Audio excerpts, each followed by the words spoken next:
Salut à toi, Stéphane Lapointe. Aujourd'hui, je vais te montrer l'interface du logiciel OpenShot. OpenShot va te servir à faire du montage vidéo simplement. Le logiciel est open source, donc gratuit. S'installe autant sur Windows, sur Mac, sur Linux. Donc aujourd'hui, c'est une introduction au logiciel.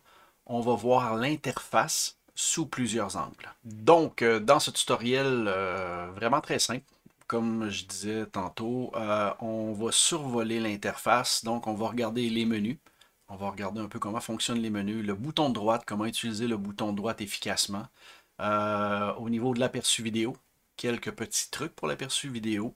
Et le logiciel, lorsqu'on va être dedans, tu vas voir qu'il est en français. Par contre, quand tu l'installes, il est en anglais. Je vais te montrer comment le mettre en français ou dans la langue que tu désires et comment augmenter la mémoire pour avoir un peu plus de performance lorsque tu vas faire tes montages vidéo. Bienvenue dans l'interface d'OpenShot. Donc, quand tu vas ouvrir la première fois, c'est ce que tu vas voir lorsque tu vas ouvrir la première fenêtre d'OpenShot. Donc, si tu regardes, il y a plusieurs fenêtres. Propriété, on a fichier du projet. Et si tu regardes au fichier du projet, mais tu as aussi des onglets. Donc, fichier du projet, effets, transition qu'on va voir dans d'autres tutoriels. L'aperçu de la vidéo qu'on va regarder grosso modo tantôt. Et tu as ta ligne de temps ici en bas qui, c'est pas mal là que tu vas travailler le plus avec le logiciel pour faire tes montages vidéo. Mais première chose, on va commencer par regarder les menus. Sans regarder le menu du haut, on va plutôt regarder les icônes qui sont là.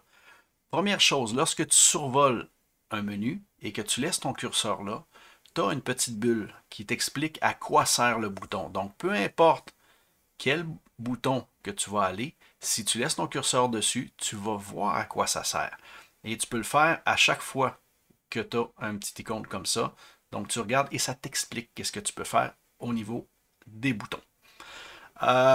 Deuxième chose super importante, c'est le clic droit de ta souris. Quand tu cliques avec ta souris sur le bouton de droite, ça fait apparaître un menu contextuel. Donc, dépendamment de où est-ce qu'est ton curseur, lorsque tu appuies sur le bouton de droite, tu as un menu en fonction de où est-ce que tu es.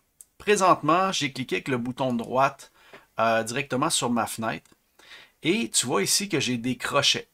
Donc, si je regarde, j'ai des crochets, donc mes fenêtres qui sont actives. Et si je regarde complètement à droite, où est-ce qu'ils sont, exemple, les petits emojis qui sont là, je peux les enlever. Donc, si je décoche ici Emoji, on voit que la fenêtre a complètement disparu. Je veux la faire revenir. J'appuie encore sur le bouton de droite sur une des fenêtres et je clique encore sur Emoji et elle apparaît encore. Donc, je suis capable de faire apparaître des fenêtres ou les enlever directement. Autre chose que je peux faire aussi avec les fenêtres, je peux les déplacer. Donc, si tu regardes les icônes ici, on voit le X et on voit une petite icône ici à côté, ça veut dire que je peux prendre ma fenêtre. Si j'appuie avec le bouton de gauche et que je déplace ma fenêtre, tu vois, je suis capable de la déplacer. Je peux la mettre où est-ce que je veux, la fenêtre. Donc, je pourrais la placer ici à côté, si je la relâche indirectement ici. Si je m'installe entre les deux, tu vois que le curseur change, mais une fois qu'il est changé comme ça, j'appuie sur le bouton de gauche et je maintiens le bouton de gauche, je suis capable d'agrandir et de rapetisser mes fenêtres. Si par contre je préfère que ma fenêtre fichier de projet revienne au même endroit, je vais la prendre, je vais la glisser et je vais venir la superposer à effet. Je la laisse tomber et si on regarde, j'ai encore mes trois onglets qui sont là. Donc au lieu de deux, j'ai trois onglets. Ça, c'est ce que je peux faire avec mes fenêtres. Mais une fois que j'ai positionné mes fenêtres comme je veux qu'elles soient et que je ne veux pas les redéplacer, donc je ne veux pas l'accrocher et les redéplacer encore, je peux toujours aller dans le menu affichage. Donc si tu regardes affichage et tu fais bloquer l'affichage. En faisant bloquer l'affichage, tu vois que le X a complètement disparu. Donc je ne peux plus déplacer les fenêtres. Donc beaucoup plus stable lorsque je vais faire mon montage vidéo. Deuxième chose, au niveau de l'aperçu vidéo. Donc, quand tu vas faire ton montage vidéo, tu vas placer tes vidéos directement ici. On va voir ça dans d'autres tutoriels. Et quand tu vas déplacer ce petit curseur-là ici, on va voir directement dans mon aperçu vidéo qu'est-ce que j'ai fait comme montage. Je vais même pouvoir agrandir, rapetisser mes fenêtres, les superposer, faire un peu ce que je veux avec ça. Autre bouton qu'on n'a pas vu encore, si tu regardes ici à droite, on a le bouton, c'est un appareil photo, qui me permet de prendre une photo de l'image où est-ce que je suis rendu dans ma vidéo. ce qui est très pratique si je veux pouvoir parler de cette image-là. Donc, c'est comme si je faisais une pause sur l'image et je suis capable de faire la narration de cette image-là. Autre chose au niveau de l'aperçu vidéo. Si tu regardes en haut, c'est vraiment écrit que je suis en 720p, qui n'est pas une très très haute résolution. Par contre, c'est que l'aperçu. Donc, ça me permet de travailler sur ma vidéo et que la vidéo soit fluide. Quand je vais l'exporter, je vais pouvoir l'exporter en plus grande résolution, mais mon aperçu de vidéo en 720p est suffisant et ça me permet d'avoir une très grande fluidité. C'est plus rapide, ça va beaucoup moins laguer lorsque je vais l'utiliser. Et donc, plus performant quand je vais faire mes montages vidéo.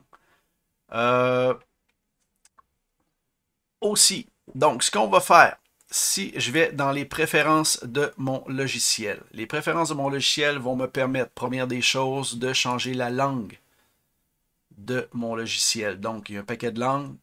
Vous y allez avec le logiciel qui est le mieux, avec la langue qui est le mieux pour vous. Au niveau de la mémoire cache, j'ai augmenté au niveau de la mémoire cache. Ça dépend de l'ordinateur que vous allez avoir. Mais ça me permet d'avoir encore plus de fluidité lorsque je vais faire mes montages vidéo. Les autres options qui sont ici, je vais en parler dans d'autres tutoriels. Mais pour l'instant, on n'en parle pas. On va laisser ça comme ça. Donc là, on sait comment fonctionne, on sait c'est quoi l'interface. Donc dans les prochaines vidéos, on va voir comment faire du montage vidéo avec ça. Donc c'est tout pour cette vidéo. Donc juste t'abonner à la chaîne YouTube, ça va te permettre d'être informé lorsqu'il va y avoir des nouveautés. Les autres tutoriels s'en viennent. Donc abonne-toi pour être tenu au courant. Salut, bonne journée.